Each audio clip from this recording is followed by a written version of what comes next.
Guys, and welcome back to my channel for another episode in my midweek mystery series, where today I have yet another case updates video. I think this is my third or fourth updates video in the last year, and that's why we do what we do here on this channel. Case updates are what we are hoping and praying for. Movements and cold cases that bring us one step closer to a case being solved, or in the case of some of these, one of these actually being solved. I love making these case updates video and I love how engaged you guys always are with them.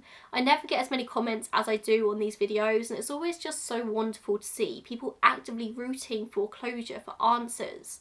I'm rambling now, but you get my point. Today I have so many updates to give you. Some of them are bigger than others, but let's get into it. As always, I'll leave links in the description box to each of the original videos, so if you want to go and refresh yourself with the full details of the case, then you can go and do that. And if you know of any updates and cases I've covered that I haven't mentioned here, then please do leave a comment and let me know. Chances are I've missed it entirely, so I'd love to know any information that you have. Also, you may recall in my last video I uploaded 2 weeks ago now, I was in the beginning stages of what I didn't know then, but I do know now would be a horrendous illness. It is now 2 weeks later. I literally haven't uploaded in 2 weeks because I was so ill, which is unheard of for me. And I'm still bunged up. My throat's still a bit sore. I'm very coughy. I'm very just nasally and sinusy. I feel better within myself, but my head apparently hasn't got the memo. So if I do still sound a bit gross and nasally, then I apologise, but that's why. But I just can't face having another week where I've not got a video uploaded. I never miss uploads. So that's how ill I really was. It wasn't COVID. I really thought it was, and I was devastated because we were due to go on holiday. Luckily it wasn't COVID, so we still managed to go to Dubrovnik for a week. Had a lovely time. I actually really think the sun and fresh air helped us recover, because both me and my girlfriend had it awfully. But yeah, besides the point. But if I sound really gross, that is why. Apologies. So first up, we have some news in the Kendrick Johnson case, and sadly it's probably not the news that most people wanted to hear. 17-year-old Kendrick Johnson was found dead in the gymnasium of his high school, Lowndes High School in Valdosta, Georgia, on the 11th of January 2013, so almost 9.5 years ago. The scene of his death was a very strange one. He was found headfirst in the centre of a vertical rolled up wrestling mat, and the following autopsy showed that he had died from positional asphyxia. He basically suffocated to death because of the awkward position of his body, and the case was ruled as an accidental death. As you can imagine, people, especially Kendrick's family, have had a lot of questions and doubts about this over the years. I think we can all agree, no matter what, that it was a very strange death. The authorities said that Kendrick had fallen into the mat whilst trying to reach for his shoes that had been left at the bottom by another student. They shared shoes for gym class, and he basically found himself stuck in the process. But there have been rumours of other students being involved, and the authorities being involved in a lengthy cover-up to protect said students and their parents.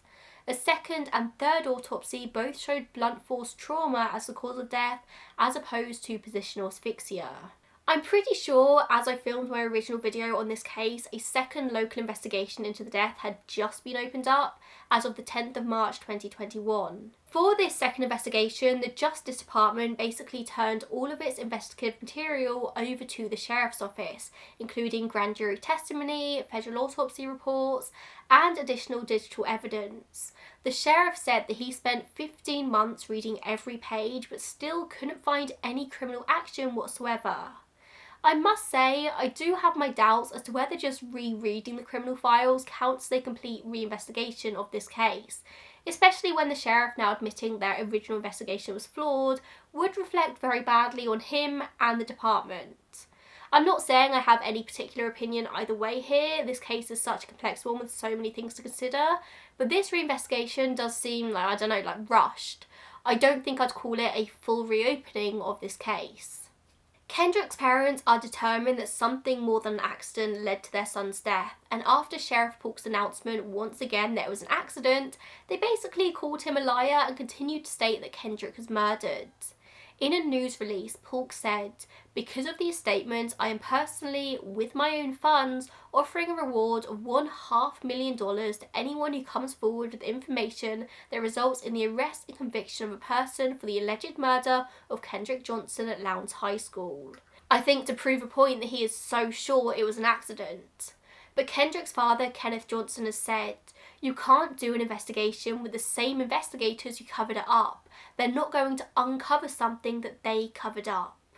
I really do feel the Johnsons' pain in this, and if they are correct and that something has been covered up by the Sheriff's Office, then Kenneth very much does have a point here, but I'm not sure what their next step is. They are determined though and not giving up, so I'm sure this won't be the last update I have to share in Kendrick's case. I really would urge you to go and watch the full video for a full overview of this case, because I simply can't do all the details justice in this quick update. Next up, I have an update in the case of the Doodler, a case I covered way back in January 2019. It's really strange for me to go back and watch that video because I'm trying really carefully to talk about a case I'm really passionate about, a case that's centred on the LGBTQ+ community without outing myself. And look at me now, poor baby Georgia. Anyway, the Doodler was the name given to a still unidentified serial killer who operated in San Francisco between 1974 and 1976. The Doodler is a serial killer that most haven't heard of. He operated at the peak of serial killers in the 70s, and whilst most of these serial killers are still spoken about today, like the Golden State Killer, Ted Bundy, the Zodiac, and so many more, you don't really hear about the Doodler, and that's mostly because of his victims, gay men, like white gay men. At the time, the media in San Francisco didn't really care about this. They barely reported on the crimes, at least not as much as they would have done with other victims, and that's reflected in the media coverage ever since, it seems. The Doodler got his name because of the fact he drew sketches of his victims on cocktail napkins, potentially using that to draw them in as a conversation starter. He also told a surviving victim that he was studying to be a cartoonist. The Doodler would lure young men to secluded areas under the guise of sexual hookups, and then their beaten bodies would be found the next morning. The suspected killer was described as a black man between 19 and 25 years old, with a medium complexion and smooth skin, between 5'11" and 6 foot, and lanky in appearance. Apparently there is one very strong potential suspect who is still alive today as far as I can find, last interviewed by police in 2018, but we don't know his name or any information about him. It's always been said that there were 5 known victims of the Doodler, found between January 1974 to June 1975, on or near Ocean Beach, but new investigation has uncovered a potential 6th victim. 52-year-old Warren Andrews was a victim of an assault and battery on the 27th of April 1975, found unconscious beneath overhanging brush at Land's End near Golden Gate Park, but he never woke up. He died of his injuries 7 weeks later. Like the rest of the Doodler victims, he was a white gay male, but Warren was ever considered a victim because his death was unlike the rest. He was beaten with a rock and a tree branch, whilst the rest of the Doodler victims were mostly stab wounds. He was never considered a potential Doodler victim until 2021, when police investigators and reporters from the San Francisco Chronicle looked deeply into his case, finding more than enough similarities to link him to the Doodler. He was found at an outdoor gay hookup spot not far from where another Doodler victim was found a few weeks later, and friends and family have confirmed that they strongly believe he was gay and closeted. The violence of the attack suggests a rage killer, as do the rest of the Doodler victims. As the Chronicle writes, the main thing that doesn't fit is the murder weapon, but it's believed that in the struggle the Doodler may have lost his knife over a nearby cliff and grabbed the tree branch and a rock to finish the job. On January 27th, it was also announced by San Francisco police they are doubling the already standing reward to $200,000 for any information leading to the capture and conviction of the Doodler. The announcement of this reward came 48 years to the day after the first victim was found in 1974. It's also strongly believed that there may have been other victims, maybe as many as 14 or 15, as well as survivors of the Doodler, survivors who never reported an attack at the time because of fear of the police.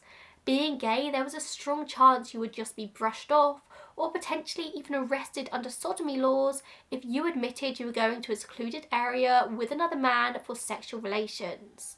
These people still might not have come forward because of a lingering fear, or perhaps they're still closeted, but police are urging them to come forward even if it's anonymously. Reading between the lines here, and I may very well be wrong, it seems like they are set on this one suspect. They just need to have the final piece of the puzzle to make an arrest, and that's what they're looking for here. The one piece of information that will sort of pull everything together. But like I said, that's just me reading between the lines. The lead investigator on this case since 2017 is Dan Cunningham, and in 2021 he found evidence from Warren's crime scene that is currently undergoing DNA testing. And he's followed leads from eastern and southern parts of the USA as well, where it's believed the Doodler might also have killed. He's also found new evidence in the case of another Doodler victim called Frederick Cappin, who was found in May 1975. And also, I can't believe I didn't find this out sooner, but last summer the San Francisco Chronicle released a new 8-part podcast titled The Doodler following this investigation, old and new, and I'm 100% going to make it my next listen when I'm at the stables in the morning. This case is one that is so close to being solved, and I truly believe it will be within the next couple of years, hopefully sooner if this DNA evidence comes through, or if more surviving victims come through with fresh information. Anyone with any information regarding this case is asked to contact the cold case investigators, for which I'll leave details in the description box. If you know of anyone who may have been involved in the gay scene in San Francisco in the 1970s, please share this video or this information with them. Next up, I have a not so positive update in the Suzy Lamplugh case from over here in the UK. Suzy was a 25-year-old estate agent who was reported missing on the 28th of July 1986 from Fulham in London. In her diary there was an appointment for a house viewing on Sherald's Road with a man named Mr. Kipper, and she's never been seen since. Her body has never been found and no killer has ever officially been apprehended, although it is widely believed that a man called John Cannon is the one responsible for her disappearance. Suzy was declared dead, presumed murdered, 7 years after. John Cannon bears a striking resemblance to a man Suzy was seen with on the day she vanished, as well as his prison nickname being none other than Mr. Kipper, due to his preference for wearing Kipper-style ties. He was imprisoned for murdering 29-year-old Shirley Banks 15 months after Suzy disappeared, and he is widely considered to be a psychopath. Investigators operate under the assumption that he has many other victims. He also joked to a former girlfriend that he knew where Suzy was buried. Again, if you want to hear about this case in full detail, then please go and watch my video on it. In the early 2000s, there was a full reinvestigation into whether Cannon could be responsible for Suzy's murder, but the Crown Prosecution Service decided there was insufficient evidence to charge him.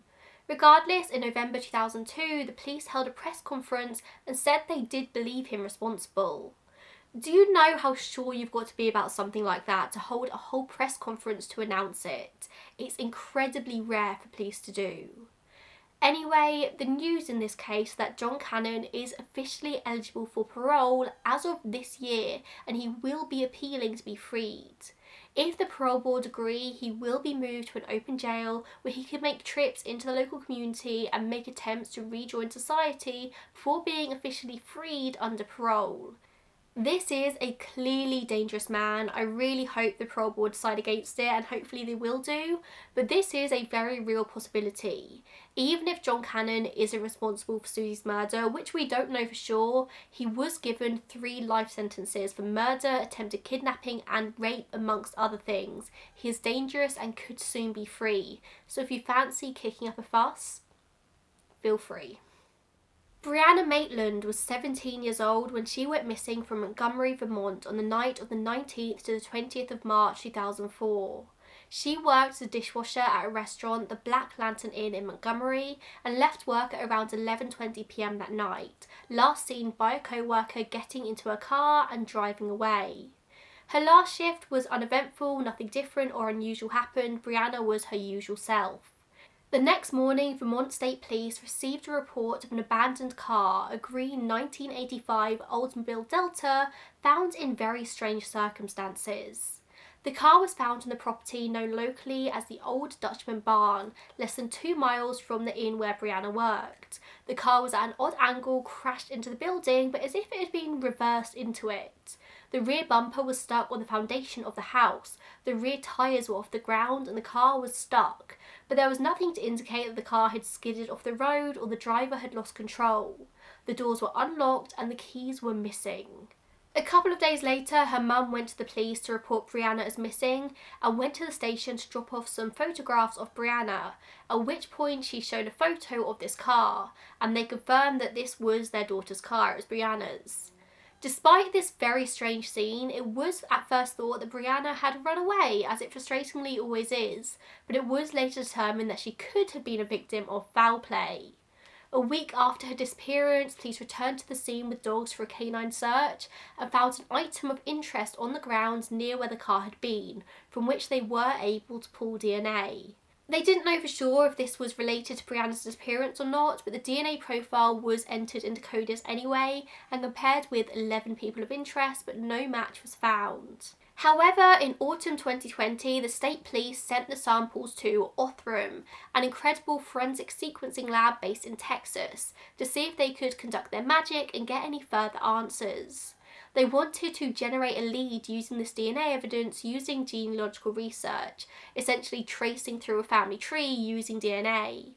After months of further investigation, police located and obtained DNA samples from candidate donors, which were sent to a Vermont forensic lab for testing, and it was confirmed that one of the individuals matched the DNA found on the item near Brianna's car.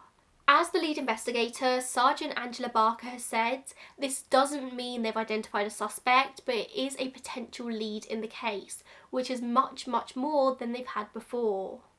That's kind of where this new information ends for now, but I'm going to be keeping a very close eye on this case going forward to see if anything more comes out. I refuse to believe that this is just where this will end. I assume they're conducting further investigation and they're just not announcing exactly what this new lead is.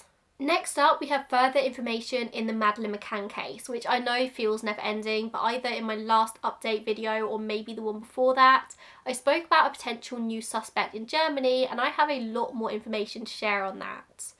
I don't really think you need much of a synopsis on Madeleine's case, but for the sake of it, she was a British 3-year-old girl who was probably abducted from her family's holiday home in the Algarve region of Portugal. It is probably the biggest case ever in the UK, 15 years on, and you'll still see Madeleine's face on the front cover of the newspaper fairly often. So in the last update I did about Madeleine's case, I spoke about a person of interest who I'm pretty sure was still unnamed at that point, maybe we just had his first name. But we now know he was a German paedophile named Christian Bruckner. He lived in the Algarve between 1995 and 2007 and was last month named as an official suspect by German and Portuguese investigators.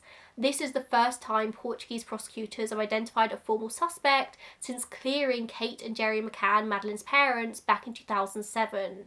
Investigators have said that Bruckner has no alibi, but he has since said that he does have an alibi because he was busy having sex in his camper van with a young German woman.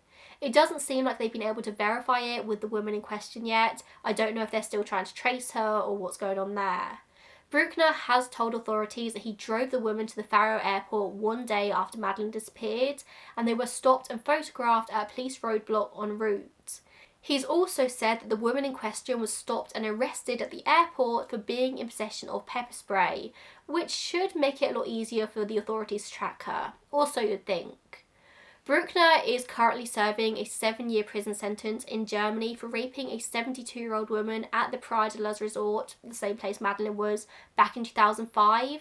And in 2019, a woman from Ireland identified him as the man who sexually assaulted her in Portugal. And he's been convicted of several sexual abuse crimes against children dating all the way back to 1994. So this definitely isn't an innocent guy we're dealing with here. If he was indeed in Praia de Luz at the time of Madeleine's disappearance, then that's more than enough reason to look into him further. Investigators have said that they can place him near the McCann's holiday apartment on the night Madeleine disappeared, as his mobile phone pinged off a nearby tower. He received a call between 7:31 and 8:02 p.m.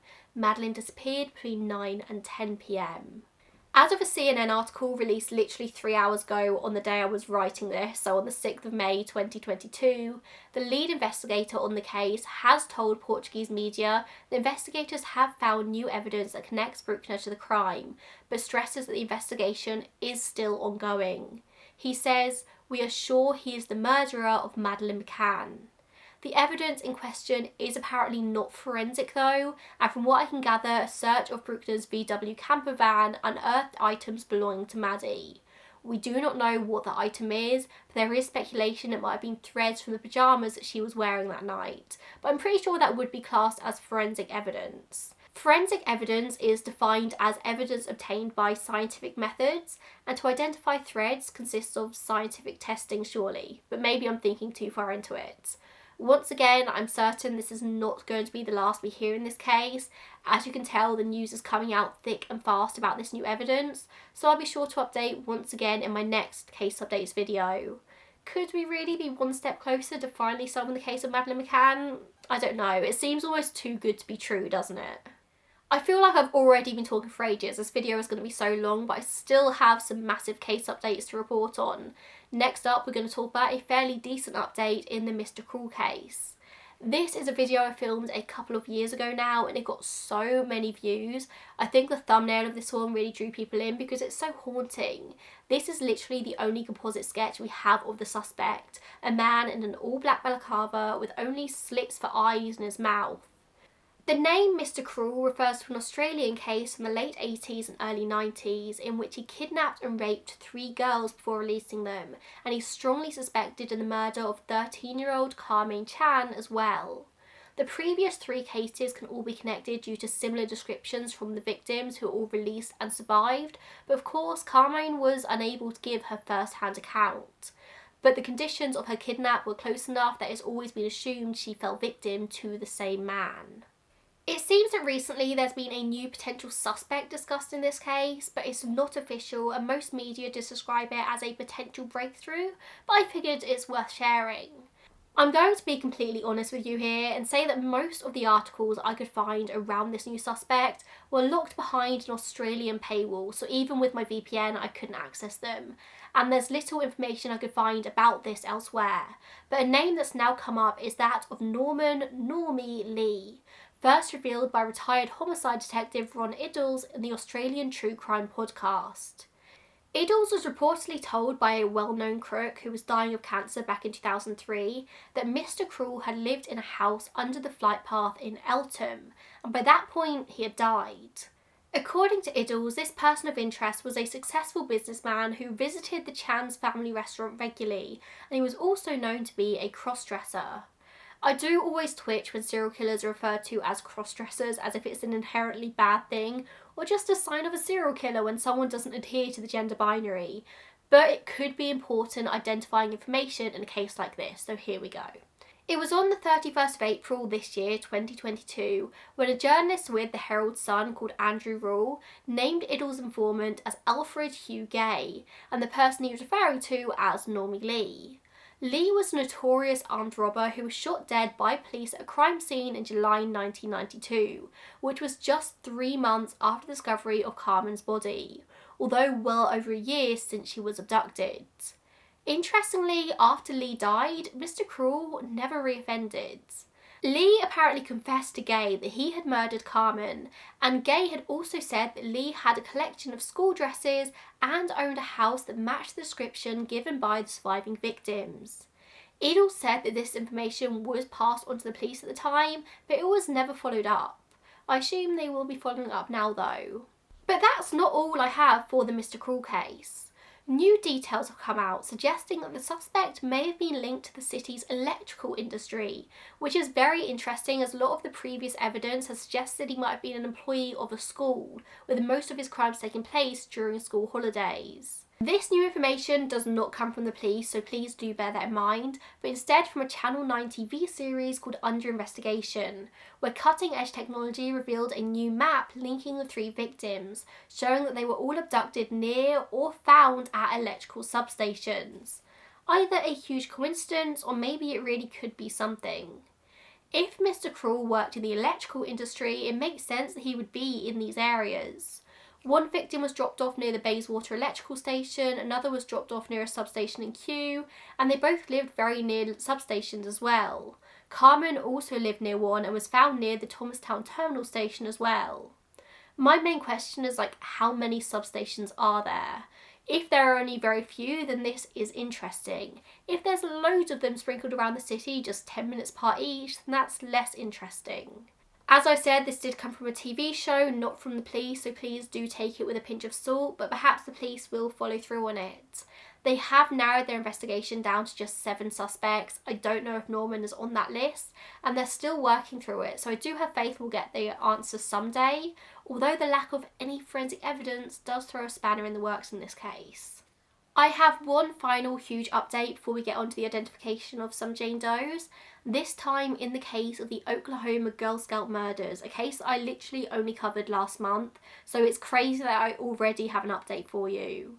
I think I remember saying at the end of that video that the DNA evidence found at the crime scene was being retested, but I didn't actually expect anything to come from that for months, maybe for years.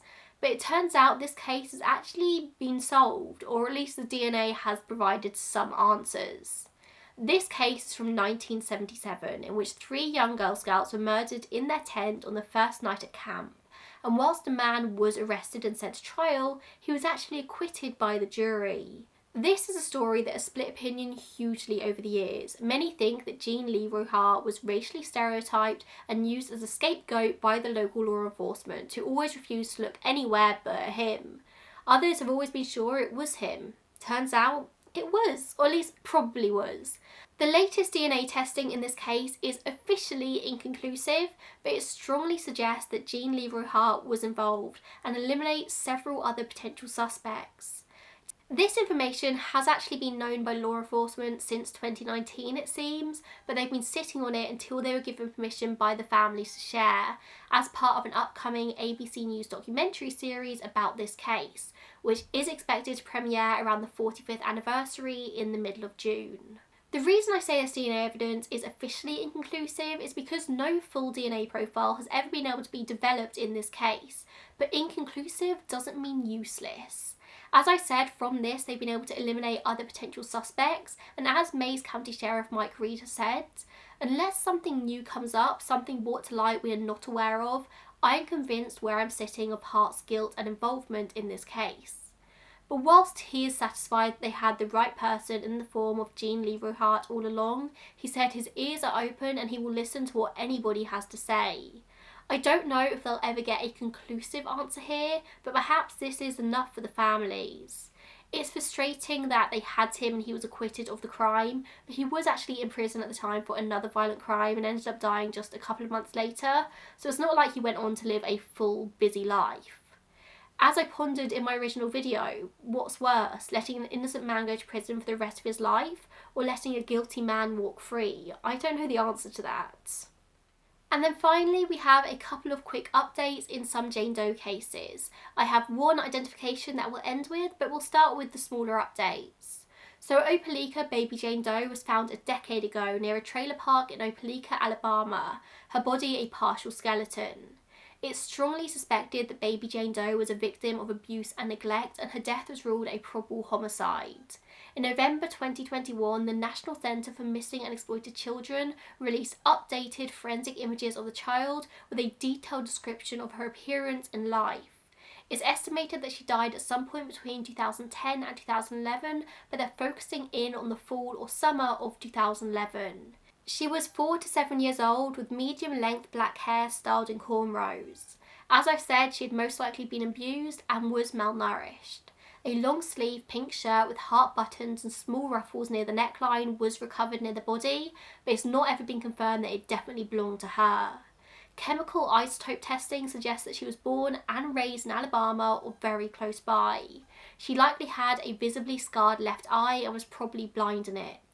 The police are offering a $20,000 reward in this case and are urging anyone with any information, no matter how big or small, to contact them. Again, I'll leave the contact information down below. Othram are also in the process of genealogical testing for this case, so I have no doubt we will get answers soon, and I don't think they're going to be good. Which leads me very nicely onto the next update as well. Annandale Jane Doe is also undergoing testing with Othram, meaning her identity may also only be around the corner. The case of the Annandale Jane Doe, or the Christmas tree Jane Doe as she is sometimes known, is fascinating, as it very much seems that she never wanted to be identified. There have been a lot of ethical questions raised surrounding any attempts made at her identification, both in the pro and con columns. Some say that her final wish should be respected, others say that her family deserves to have answers. But also, what if she didn't write the note claiming she didn't want to be identified herself? What if this was a homicide? There are questions that could be answered with her identity. As Major Ed O'Carroll, head of the Fairfax Police Major Crimes Bureau, has said, by all indications it's not a criminal case, but it is an open case. In all honesty, I think they probably will find Annandale Jane Doe's identity, but I don't think her name will be released to the public, so this might be all that we get in this case. Othram, as I've said many times, are an amazing company doing some amazing work at identification of does and providing answers in cold cases as well, and a lot of their work is crowdfunded, so please do go and check them out. It's actually thanks to a very generous donor that they were able to go over the mark in this case, and a lot of the time now in cases like this, the technology is there ready to provide answers, it's just the funding that provides a roadblock. And with that, let's round out the video with a very exciting Doe identification. Little Miss Nobody was another case I actually covered very recently in just February of this year, and her identity was revealed in March, over 60 years after her body was discovered. Hello, I've got a cat. Her remains were found burned and abandoned in the Arizona desert near Congress. I'm happy to announce that Little Miss Nobody was indeed Sharon Lee Gallegos. A theory that I did mention in my original video, but she was ruled out of the initial investigation due to uncertainty over the Jane Doe's age. Sharon was abducted from her grandmother's yard on the 21st of July 1960, just over a week before her body would be found in the desert. Although Sharon was ruled out as the identity soon into the investigation, in 2016 an amateur sleuth reached out to Sharon's older sister Ramona and said that he had met with a detective with the Alamogordo police and he strongly believed that Little Miss Nobody was Sharon. The next step was getting DNA from family members, to which Ramona agreed, but her DNA came back as inconclusive and she sadly died just a year later. It wasn't until Sharon's brother submitted his DNA and the identity was confirmed and quickly announced in March after the testing was crowdfunded. But while Sharon's family finally know what happened to her and investigators have their name, that's not the end of this case. Now they have to find out who took her and killed her and bring justice. The only information around her abduction is that it's believed the abductors were in a dark green 1951 or 1952 Plymouth car. Sharon's remains, after being exhumed for testing, are still in the medical examiner's office whilst her remaining family decide where the best place for burial is. Her nephew, who she never met, said that the family have a deep appreciation for the people in Arizona that cared for her and crowdfunded to pay for the DNA test that identified her.